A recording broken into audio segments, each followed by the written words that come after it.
Nah, baru yang ketiga as-sholatu fil ma'toni. Apa itu? Tempat berdirinya unta setelah minum. Oh di sini nggak ada lah karena nggak ada unta.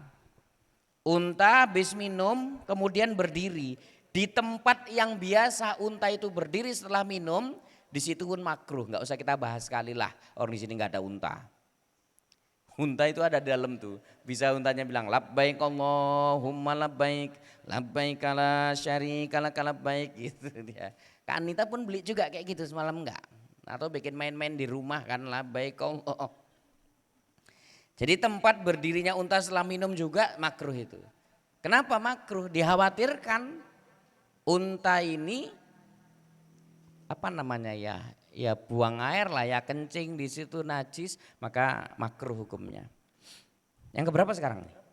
4. Yang keempat as-sholatu fil majzaroh, tempat penyembelihan hewan. Ini Pak Hendrik lah ini. Mana tahu kan subuh dipajak, mau sholat nggak ada tempat, adanya nggak lapang tempat biasa bikin jagal. Secara hukum sah sholat di situ Pak. Yang penting ada pembatas lah ya, ada sajadahnya, ada plastik di bawah. Tapi hukumnya makruh. Karena di situ pasti banyak najis. Di situ darahnya ngalir, maaf kotorannya juga ada, maka makruh sholat di tempat apa pemotongan hewan itu. Mana tahu subuh-subuh ya kan Pak Henry. Udah semua pindah daging-daging tuh ke meja, azan subuh, tempat nggak ada lagi. Di situ boleh, boleh tapi hukumnya makruh. Nah pelan-pelan aja Bu, memahaminya ini pelan-pelan aja ya supaya kita menghindari tempat-tempat ini supaya sholat kita lebih baik. Kemudian yang ke-5, as-sholatu fil makbaroh allati lam yunbash. Artinya sholat di atas kuburan yang kuburan ini belum pernah dibongkar. Cemana maksudnya ini? Paham ini Pak? Enggak. Ada kuburan, udah. Kuburan kalau belum dibongkar, ini udah ditanam ini, ada orang, ada mayatnya di situ, udah. Belum pernah dibongkar, sholat di atasnya itu makruh, makruh. Tapi kalau kuburan ini udah pernah dibongkar, diisi dengan mayat yang baru, maka nggak boleh malahan. Kenapa coba? Gini, mayat itu kan kalau di dalam kubur setelah sekian hari kan mulai busuk, terus apa namanya tadi nih, perut ini pecah, berarti kan najis-najis itu bercampur sama tanah. Kalau lah udah ditanam satu orang di situ, kemudian dikorek, mau dipindahkan kayak di Mekah itu kan sekian tahun dibongkar kuburan diisi dengan yang baru. Makanya Kiai Haji Maimun Zubair waktu pula bulan haji semalam dibongkar kuburannya masih maujud, masih utuh. Maka terus dibuat permanen, kuburannya nggak dibongkar-bongkar lagi. Gitu. Kenapa?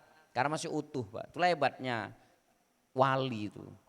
Awak jangankan cerita, udah mati badan masih utuh.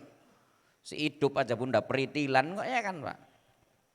Ulama itu Bu, wali itu. Ya. Nah jadi kalau kita sholat di situ, yang kuburannya itu belum pernah dibongkar makruh.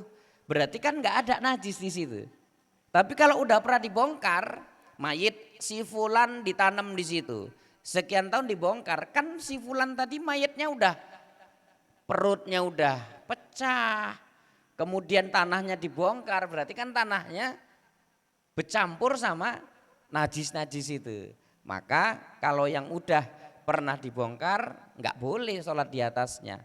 Tapi kalau belum dibongkar makruh. Mana tahu udah nggak ada tempat lain, cuma adanya itu. Tapi kok kita di sini masih aman lah, aman. Kuburan aja masih banyak kosongnya kok.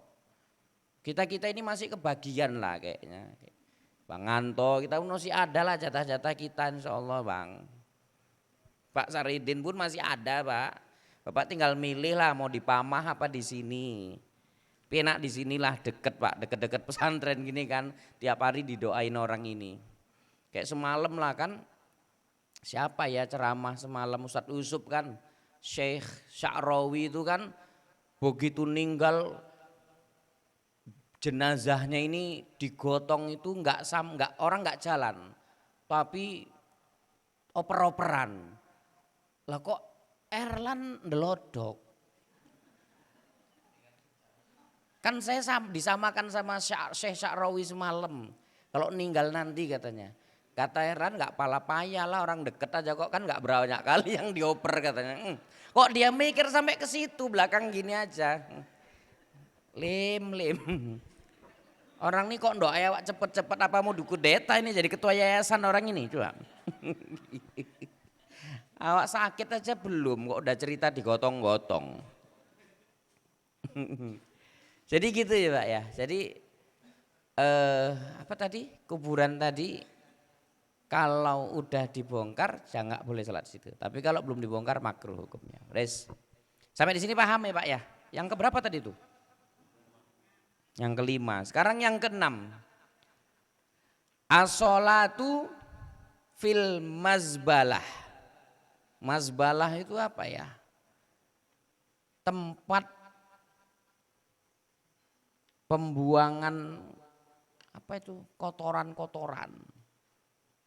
Makruh itu. Walaupun kotoran itu kan udah bercampur sama tanah segala macam makruh. Alah tapi ini yang jarang-jarang, tapi itulah hebatnya ulama ini. Hal-hal yang mungkin jarang kita temui dan hal-hal yang mungkin nggak kita temui tapi dipikirkan Pak sama ulama itu. Oh ini nggak boleh, ini makruh, ini jangan, ini gitu. Itu hebatnya ulama itu. Kemudian yang ke-7. As-sholatu fit torik. Torik itu tahu Ibu? Torik itu tahu enggak? Jalan. Sholat di jalan. Itu makruh itu. Nyusai orang lewat. Makanya nanti bapak-bapak mohon maaf siap sholat maghrib, siap sholat isya. Kalau mau sholat sunat jangan sholat itu di pintu. Orang mau keluar payah. Ini kan kadang kita kan mau sholat sunat itu enggak mikirkan keadaan. Main embat-embat aja. Makanya sholat itu usahai yang di depan-depan dulu walaupun sholat sunat. Supaya orang yang mau keluar atau masuk ke dalam masjid itu enggak terhalangi dengan orang yang sedang sholat gitu. Ini kan kadang kita milih mau simpel ya kan Pak. Mau simpel di sini pintu masuk kita sholat di situ. Orang mau masuk pun payah. Ini pelajaran Pak. Nanti kalau sholat Jumat gitu. Usahai kalaupun kita datang terlambat yang di pintu itu janganlah dulu digunakan untuk sholat supaya orang juga nggak kesulitan, nggak payah untuk masuk ke dalamnya gitu. Makanya ibu-ibu pun gitu. Sholat itu jangan di depan pintu karena orang mau masuk, keluar masuk itu payah. Saya pernah nampak orang sholat kayak gitu. Asal sholat dia depan pintu dibukanya pintunya. Mungkin supaya orang nampak ya kan dia lagi sholat gitu. Ada itu pernah nampak tuh. Dan ninggalnya belum orangnya waktu itu. Pokoknya adalah kayak gitu. Iya pernah saya nampak betul. Jadi hati-hati itu. Makruh sholat di jalan. Ya. Sholat yang bisa menghalangi orang lalu lalang itu makruh. Itu kalau sholatnya di jalan yang orang jalan kaki. Kalau berani coba sholat di jalan tol itu tak rasa udah nggak makruh lagi lah. Lain halnya lagi kalau memang jalan itu ditutup karena memang nggak memungkinkan. Contohnya sholat Id. Sholat Id kan memang jalan itu ditutup. Di Pungkruk kan kalau sholat Id ditutup itu ya kan Pak Ijun kan. Saking ramenya orang yang sholat atau memang mau gaya-gaya jadi tutup enggak? Oh rame ya. Sampai dam-dam itu penuh kan itu kalau sholat. Itu. Bapak Ibu yang dimuliakan Allah Subhanahu wa taala. Itu makanya kalau Jumat itu khatib itu Pak. Khatib itu Jumat memang afdolnya datangnya belakangan. Khatib itu datangnya belakangan. Cuma kalau ini disampaikan sampai BKM, BKM-nya marah, kembut orang itu. Seperti khatibnya nggak datang diumumkan, bapak-bapak kita sholat zuhur, khatibnya nggak datang katanya gitu. Makanya nanti kalau kita udah jadi BKM lagi nih Pak, khatib itu datang disiapi tempat, disiapi satu tempat, khatib itu mau sholat sunat di tempat itu. Kemudian ada sofanya, istirahat, kasih minum gitu-gitu. Begitu udah siap azan, baru khatibnya masuk ke dalam ruangan itu, baru langsung naik ke atas mimbar. Itu baiknya gitu. Awak kan enggak khatib yang buka pintu masjidnya, khatibnya bentangi karpet. Udah acan tole enggak eneng wong. Aduh, hah? Enggak usah dibilang lah di mana itu. Khatibnya geseri tempat meja ampli itu. Iya. Kesadaran kita untuk itu kurang, Pak. Kesadaran kita untuk itu kurang. Padahal memang baiknya gitu. Makanya kalau di masjid-masjid besar itu kan, saya pernah khutbah Jumat di Masjid Agung Kota Cani itu, Pak. Masjid Kota Cani itu saya pernah khutbah Jumat di situ. Jadi begitu saya mau masuk ke masjid ditahan sama orang itu, sama pengurus BKM-nya. Saya pikir kenapa kok nggak boleh masuk? Rupanya Ustadz jangan masuk dulu. Ayo Ustadz dibawa dulu saya ke tempat apa Pak? Ada ruangan VIP-nya itu. Di situ dikasih minum, dikasih roti, cemilan segala macam lah. Diajakin cerita ngobrol sama orang itu. Begitu udah siap azan baru diarahkan, "Hei Ustadz kita masuk ke dalam." Di dalam itu udah disiapin tempatnya kan di sini untuk ustadznya, khatibnya, imamnya segala macam. Gitu. Bagusnya gitu sih. Jadi khatib itu memang afdolnya yang belakangan masuk ke masjid itu. Kalau sekarang terbalik. Khatipin DC toleh sampai jam digital udah bunyi tit tit tit tit tit tit tit. Sing ngajan nggak eneng toleh lagi. Nah inilah bapak-bapak inilah nanti yang jadi BKM ini harus lebih perhatian itu tentang apa namanya tadi ya, adab-adab kita dalam di masjid itu. Makanya kadang udah khatibnya nanti awak lah misalnya khatib mau ngikuti sunahnya datang terlambat, jalan mau ke depan aja udah penuh, udah payah kan. Makanya khatib itu ada jalannya khusus. Dari ruangan ini masuk langsung dia ke tempat masjid, nggak ngelewati jalan-jalan itu, gitu. Nantilah kok kita buat masjid sekali lagi lah, kita rancang. Masjid Ar-Rahmah itu kan bisa sebetulnya itu kan Pak kan. Yang depan sana buat ruangan, khatibnya masuk langsung ke pintu tempat imam itu, dikosongin gitu. Kalau udah bisa memuliakan yang gitu-gitu, hidup kita pun mulia. Barulah kita usulkan gitu pasti heboh.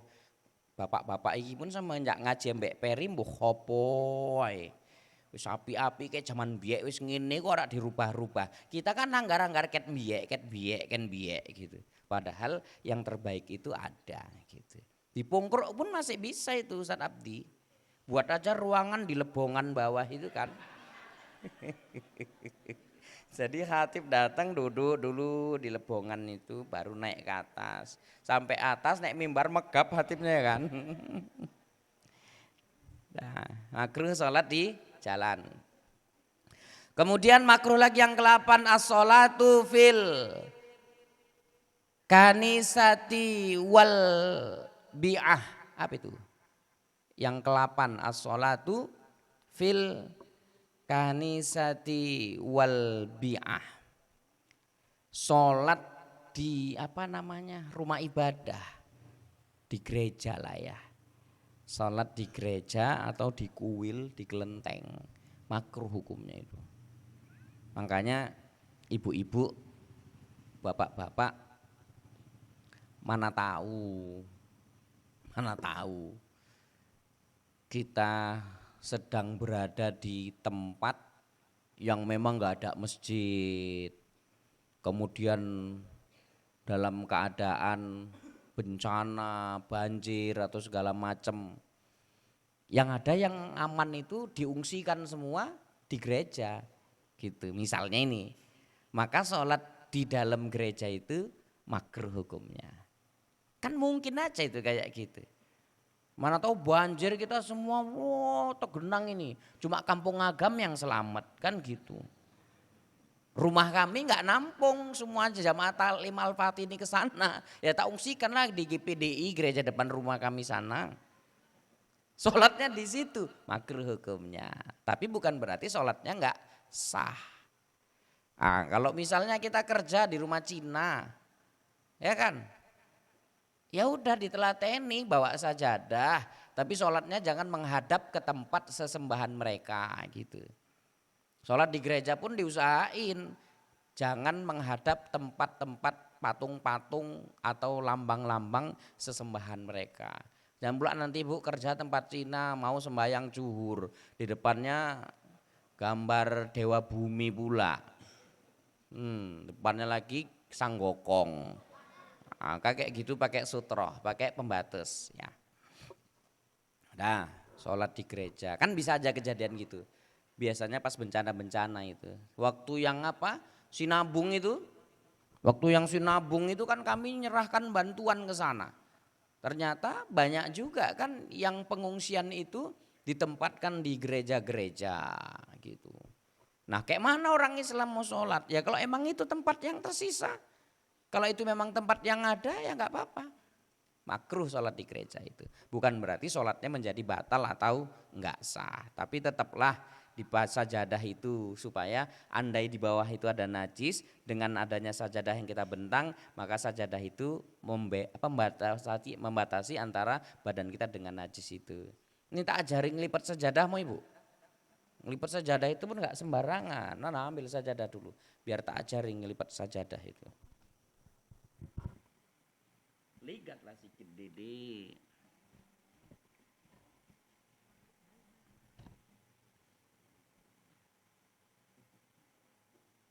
Ini sajadah kan gini dia kan. Ini sajadah gini kan.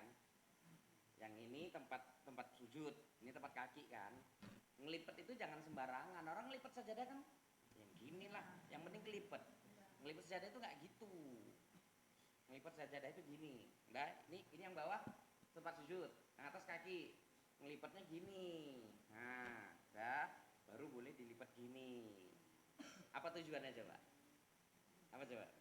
Supaya tempat sujud kita jangan nyatu sama tempat kaki. Gitu. Oh. Paham ini kan? Orang kan biasanya enggak begitu. Nah, ini dibentang gini kan, ini bentang ini. Siap sholat kan? Langsung gini aja dia kan. Snap. Padahal gak gitu Pak. Ini gini dia. Dah, sana depannya, ini depan kaki kan. Ngelipetnya mana? Gini. Nah, ke kanan gini. Nah, gini dulu. Udah gini baru dilipat gini. Oh. Baru tahu? Baru tahu enggak? Syukur datang kan. Alhamdulillah. Perkara ngelipat sejadah aja nunggu sampai majelis taklim Al-Fatih mau 7 tahun coba lah. Baru ini orang memang pas pula baru kaitan-kaitan sama ini. Gitu. Jadi gitu Bu, ngelipat sejadah itu kayak gitu. Nanti pulang dipelajari lah ngelipat bolak-balik, ngelipat buka, lipat buka. Paling Bapak heran. Kumat ini katanya. Nah, yang keberapa sekarang Gus? Yang ke-9. As-sholatu ala sathil ka'bati. Makruh hukumnya sholat di atas Ka'bah. Wis kurang kerjaan lah. Wis nyerei ya nggak mungkin keter nyerei kok ketekelan pula sholat di depan di atas Ka'bah. Tapi ini harus disampaikan karena ini memang itu hukum ya kan. Siapa yang bisa naik ke atas Ka'bah itu ya cuma petugas lah. Waktu membersihkan sama mau buka masang kiswah itu. Andai mereka kesempatan lagi naik ke atas Ka'bah, mereka sholat di atasnya makruh sholatnya di situ. Gitu. Jadi nggak boleh sholat di atas Ka'bah itu hukumnya makruh. Itu tadi saya bilang hebatnya ulama ini. Yang nggak mungkinnya terjadi sama kita, tapi disampaikan supaya jadi pelajaran sama kita itu. Yang ke-10, As-sholatu fi batni wadi ma'a tawakku'i suyul. Apa itu? Apa itu Ustaz Ja'far? As-sholatu fi batni. Sholat di bawah jurang yang khawatir longsor, banjir. Kalian misalnya sholat di bekuan, di bawah itu. Khawatir kita, longsor, banjir, makruh itu. Ya inilah orang yang camping-camping semalam ini. Ibu-ibu nggak diajak, bapak-bapak nggak diajak kan saya bilang yang camping-camping ini. Gara-gara orang nih camping Pak Saredin, ibu-ibu mau ngajak camping lagi. Ibu-ibu ini petekelan mau jalan-jalan aja. Kita rencanain lah nanti kita camping ya, bawa tenda. Tenda STM lah untuk yang tua-tua tenda STM kan. Yang muda-muda ya tenda-tenda dinas sosial itu. Jadi kita rencanain kita camping nanti. Jadi makruh sholat di bawah di bawah jurang atau di lembah itu yang khawatir longsor atau banjir. Makruh, nggak usah dijelasin lah. Ya. Kemudian yang ke-11. As-sholatu maudi'al maksi wa misluhu kullu maksiatin. Sholat di tempat pemungutan pajak atau di tempat-tempat maksiat.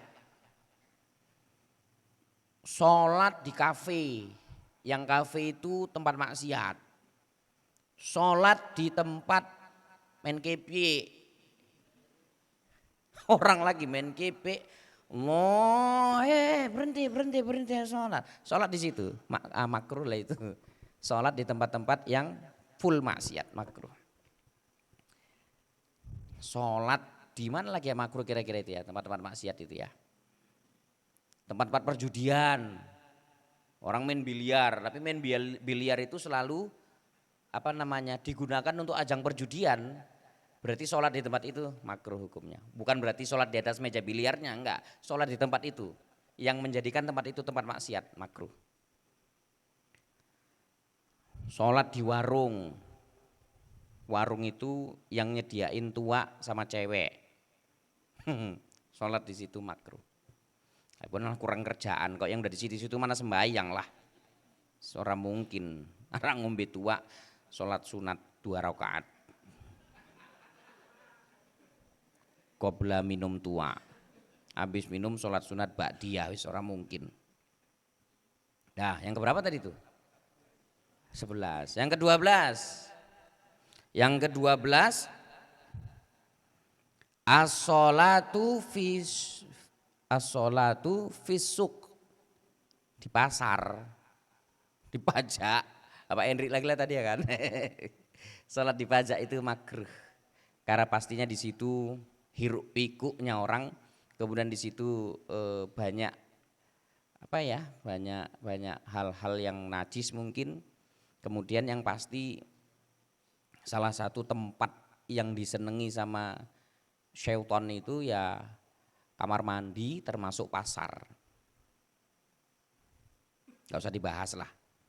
Terus besok Bu Inun gak mau lagi jualan di pajak. Sholat itu makruh. Tapi bukan berarti gak sah ya. Jangan terus besok bilang sama komandan itu kan, Pak udah Pak gak usah sholat di situ Pak, makruh kok gitu ya. Tapi tetap sah gitu. Baru yang ke-13, as-sholatu amama damiin yastakbiluh. Yang ke-13, sholat di atas posisi di depan orang yang sedang nengok kita. Ini lagi kumpul-kumpul, terus kita sholat di depan kawan-kawan. Kiblatnya sana, orang duduk di sana semua. Kita sholat di depannya, dia nengokin kita, makruh hukumnya itu. Pasti digangguin kita itu. Makanya istri saya kalau sholat di kamar saya ada di situ, dia marah, disuruhnya keluar dulu awak. Pas dia lagi sembahyang kok nengoki mukanya aja gini kan. Kan makruh jadinya sholatnya, udah itu bisa ngulang-ngulang itu karena ketawa. Gitu. Makruh sholat di depan orang-orang yang sedang memelihatinya, memandang dia. Maka kalau ada orang sholat kemudian kita di depannya ya segeralah kita minggir. Supaya sholat orang itu jangan sampai dihukumi makruh karena tempatnya itu. Baru yang ke-14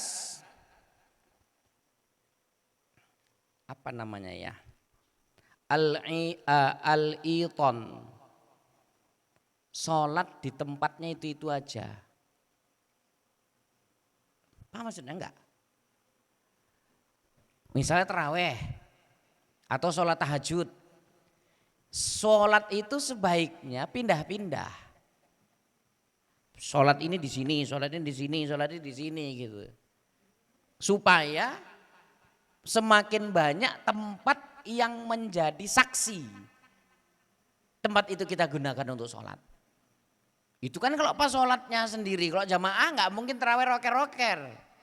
Wah engkau aku rokaat keempat, aku nang kono kene roker. Geger, itulah hebatnya ulama kita. Maka dibuatlah kalimat-kalimat sholawat untuk memisahkan sholat yang satu dengan yang lainnya itu. Makanya ada yang bilang, orang-orang Wahabi itu bilang, mana ada itu subhanal malakil ma'bud fadlan minallahi wa ni'mah. Loh dia lucu.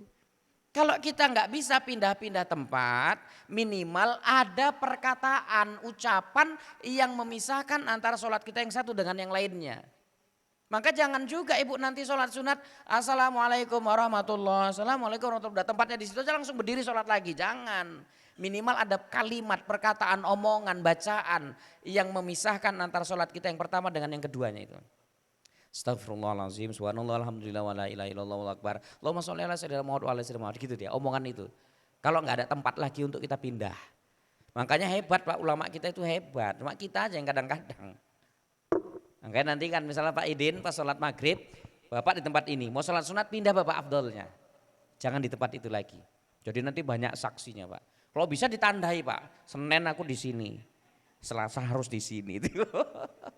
Terakhir rupanya kan karena ditandai jamaah sunyi ya kan.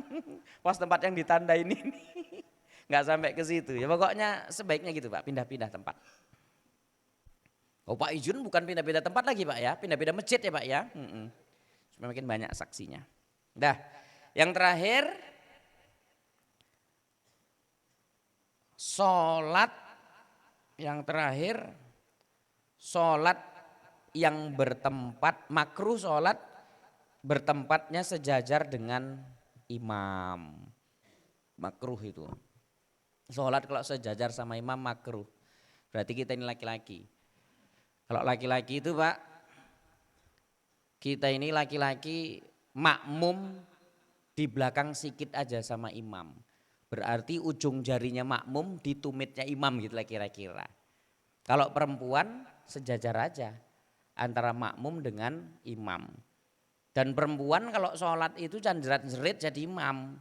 Mana tahu nanti di wiritan sholat jamaah asar. Ibu-ibu yang jadi imam perempuan kan. Jangan Allahu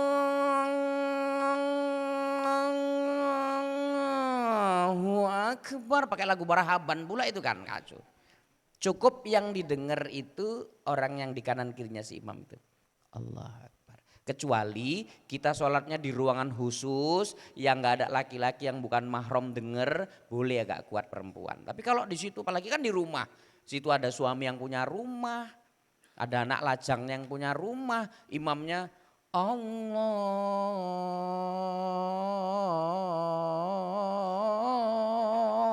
Akbar kata imamnya. Jangan.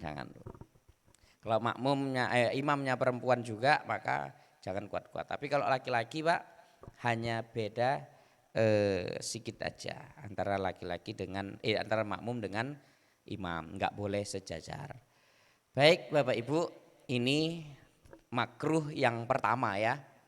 Yang pertama makruh ditinjau dari tempatnya. Berarti ada 15 tempat yang kita sholat di dalamnya makruh hukumnya. Any question? Ada pertanyaan? No smoking. Wow, Bu Erni jarang-jarang nanya ini. Ya silakan Bu. Ngaji bareng TPRI gitu lah.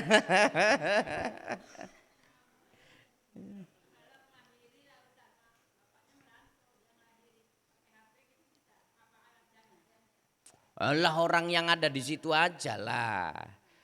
Mengazankan anak yang lahir kan afdolnya baiknya ya bapaknya lah. Tapi kalau bapaknya merantau siapa aja yang ada di situ lah. Ya kakeknya ya kakeknya. Ada abangnya ya abangnya ya kan. Yang penting ada, nggak ada ya neneknya lah. Jadi apa tujuan azan itu? Diazankan kuping kanan, komatkan kuping kiri anak yang baru lahir. Satu, menanamkan kalimat tauhid pastinya ya. Yang pertama didengar itu kalimat azan. Jangan pula ngayun anak, orang sekarang terbalik. Belum diazankan, belum dikomatkan sama bapaknya karena bapaknya merantau. Begitu lahir besok lelean, kibotan. Apa enggak anaknya pesong lahir kan, orang kayak gitu Pak. Cuma enggak tak praktekin lah musiknya tiung tiung tiung tiung, enggak lah. Gitu. Yang kedua ya anak kecil itu Bu, anak bayi itu Bapak Ibu. Ada jin yang memang selalu goda, jin yang selalu ganggu, dan jin ini memang apa namanya ya, spesialisasinya ganggu anak kecil. Nama jinnya itu Ummu Sibyan, bukan Nisa Sabian Pak. Kalau Nisa Sabian kan yang At-tahiyat wassalam. Yang kayak mana dulu? Lagunya itu yang gitu.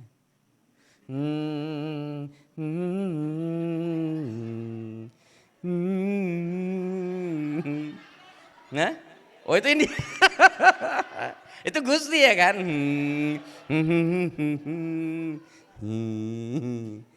Ibu kalau mau sholat itu serasa sholat lagi di Bangladesh sana, berjamaah lah sama Gusti Bewo nih. Kayak di Bangladesh ibu sholat itu. Jadi Nisa Sabian, bukan Nisa, kok Nisa Sabian ganti-ganti. Apa tadi? Ummu Sibyan.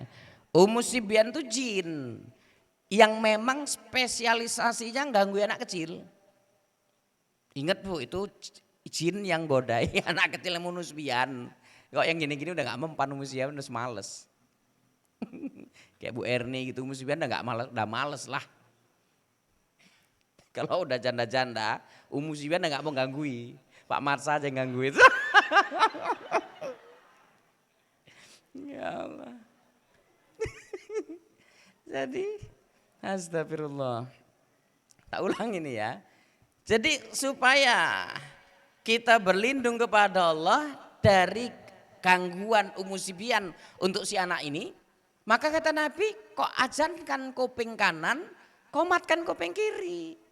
Gitu. Azankan kuping kanan, komatkan kuping kiri. Supaya anak ini dilindungi Allah dari gangguan jin setan yang bernama Ummu Sibyan tadi. Gitu. Coba nanti ibu tanya lah, kalau masih ada orang tua tanya, mak biar aku diajanke enggak kuping kanan. Kalau enggak katanya cepat kemari, tak ajani langsung nanti. Kita ajani langsung. Iya. Jadi setan itu yang bernama Ummu Sibyan tadi memang kerjanya nggoda anak kecil. Dan Allah lindungi anak itu dari gangguan Ummu Sibyan, lahir diazankan kuping kanan, komatkan di kuping kiri. Enggak usah pakai lagu-lagu, ini kadang-kadang kan orang gitu. Mau ngajankan anaknya enggak bisa aku ajan. Orang tinggal kalimatnya aja kok, enggak usah mesti Allah. Anak peka jadinya kalau kayak gitu. Misalnya Bang Anto kan biasa ngomong kuat-kuat. Kok udah bisa sambutan kan Bang Anto kuat-kuat suaranya. Pas ngajan kan jangan kuat-kuat. Yo teleran anaknya nanti kan. Santai pelan.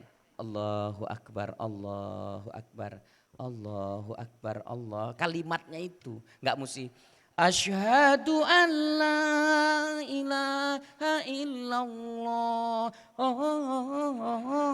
Jangan gitu. Kalimatnya aja. Paham ya Bu ya? Nah, kajankan kuping kanan, komatkan kuping kiri. Jadi kita ini yang udah ngaji-ngaji ini nggak usah apa gatel kali bibir mulut. Ini nanti ada orang meninggal mau dimasukkan ke kuburan kok ajan. Mana ada dalilnya ajan, gila dalil. Nanti orang mau pergi haji diajani, mana ada perintahnya. Azan itu memanggil orang sholat, bukan melepas orang haji. Alah, cangkem, cangkem. Gak usah ibu dengerin deh kok kayak gitu-gitu ya kan. Azan itu satu yang tadi untuk anak. Yang kedua azan itu kan memang bisa ngusir setan. Karena yang paling ditakuti oleh setan itu adalah kalimat azan. Makanya kau udah azan dikumandangkan maghrib tuh. Allahu Akbar, Allahu Akbar. Setan minggat terus. Oh cicing setan itu. Kecuali yang main-main poli, yang nyuci dor semir itu memang belum itu. Mesti ngelanjut, itu lebih parah dari setan itulah. Terasa termasuk lah yang ngangon-ngangon itu pun belum juga itu pulang itu. Aduh, paham ini Bu ya? Nah jadi gitu ya Bu ya, ya siapa aja yang ngajak itu. Nah yang lain Pak Bu ada yang mau nanya lagi? Gak ada lah pas. Kak Sari pun gak nanya, kalau gak masuk TV kok nanya ya kan. Aduh ya Allah. Baik Bapak Ibu ada beberapa pengumuman. Pengumuman yang pertama kita mulailah Jalsa Isnin ya. Insya Allah minggu depan malam Selasa. Kita mau buat sederhana aja, yang penting istiqomah. Supaya nanti yang lain juga jangan mikir, oh mesti gini, santai aja. Dalam masjid di halaman rumah nggak usah pasang-pasang tenda, nggak apa-apa. Tengok-tengoklah cuaca ya kan. Iya. Artinya jangan sampai kita memberatkan yang punya rumah. Jadi minggu depan mau kita coba, kita mulai pembukaan Jalsa Isnin itu di musolanya Pajar. Salah ya. Di musola Pajar dengan sederhana. Tapi kita datang rame-rame aja nggak apa-apa. Dan kita datang jangan berharap dapat ini, dapat itu, dapat ini, dapat itu. Yang penting dapat berkah. Berkahnya sholawat, berkahnya ngaji gitu aja ya Bu. Jadi malam Selasa depan kita Jalsah Isnin. Jadi ibu-ibu, bapak-bapak, kita udah mulailah aktivitas ngaji-ngaji kita ini. Sibukkanlah diri kita dengan banyak sholawat, sibukkan diri kita dengan banyak ngaji supaya hidup kita semakin berkah. Ajak kawan-kawannya, ajak keluarganya bahwa ngaji itu nikmat. Sholawat itu nikmat. Kita yang udah merasakan ini jangan sampai kita merasakan sendiri. Tapi ku amfusakum wa ahlikum naron. Selamatkan dirimu, keluargamu dari api neraka. Jadi kalau kita yang udah merasa nikmat, merasa nyaman, nyantai ini, ya diajaki orang supaya makin banyak orang yang merasakan nikmat dan nyantai duduk bermajelis dengan majelisnya Rasulullah Shallallahu Alaihi Wasallam. Dah, mudah-mudahan manfaat, mudah-mudahan berkah. Udah jam 10, bapak-bapak, ibu-ibu, hati-hati pulangnya, jangan balap-balap, jangan jemping-jemping, ya kan. Minta maaf kami sekali lagi kepada Allah, kami mohon ampun. Kita baca Fatihah untuk almarhum Bapak siapa ini? Jufrizal bin Syafrul. Mudah-mudahan almarhum dilapangkan kuburnya, ditempatkan di tempat yang sebaik-baiknya dan masuk ke dalam surga, dan keluarga almarhum diluaskan rezekinya, dimudahkan segala urusan hidupnya dan dimudahkan segala keperluan, kebutuhan dan dijauhkan dari segala fitnah. Al-Fatihah. Auzubillahi minasyaitonirrajim. Bismillahirrahmanirrahim. Alhamdulillahirabbil alamin arrahmanir rahim maliki yaumiddin.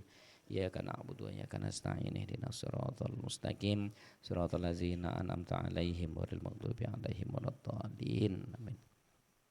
Bu Bapak, minggu depan kita ngaji dengan sama Muallim Munir, minggu depannya lagi ngaji sama saya, minggu depannya lagi ngaji sama saya, minggu depannya lagi ngaji sama saya, supaya cepat siap ini. Kita dari pertama itu bahas sholat aja nggak siap-siap ya kan, ini biar siap cepat.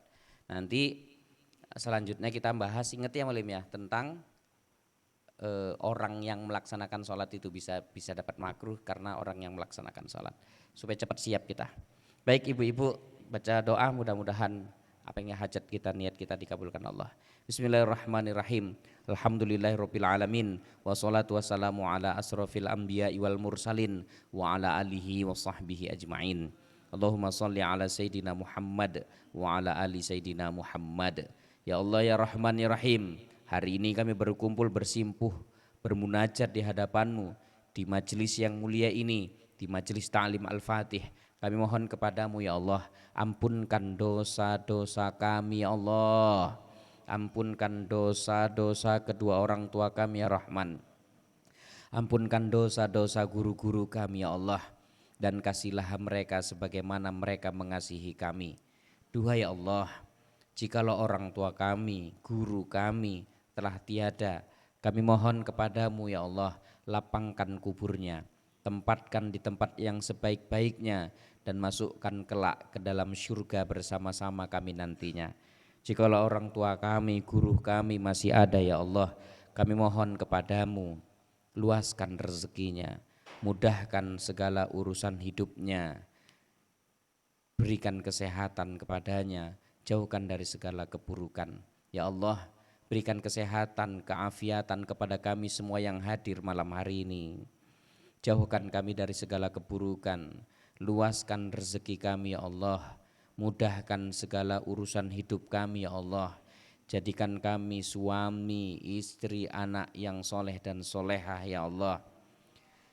Selalu bimbing kami, tuntun kami ya Allah, sehingga kami tetap berada di jalan yang benar, jalan yang Engkau ridhoi. Ya Allah, terima segala amal ibadah kami. Ya Allah, jadikan hidup kami hidup yang berkah. Ya Allah, sampaikan hidup kami pada Ramadan di tahun yang akan datang. Istiqomahkan hati kami ya Allah, agar kami tetap bisa berkhidmat di majelis Rasulullah SAW. Berikan keistiqomahan kepada kami, agar kami dapat terus membumikan sholawat di Kecamatan Galang khususnya ya Allah ya Rabbal Alamin. Satukan hati kami ya Allah, jauhkan kami dari segala permusuhan, pertikaian, perpecahan ya Allah ya Rabbal Alamin. Rabbana atina fid dunya hasanah wa fil akhirati hasanah wa qina adzabannar. Sallallahu wasallam alaihi walhamdulillahi rabbil alamin.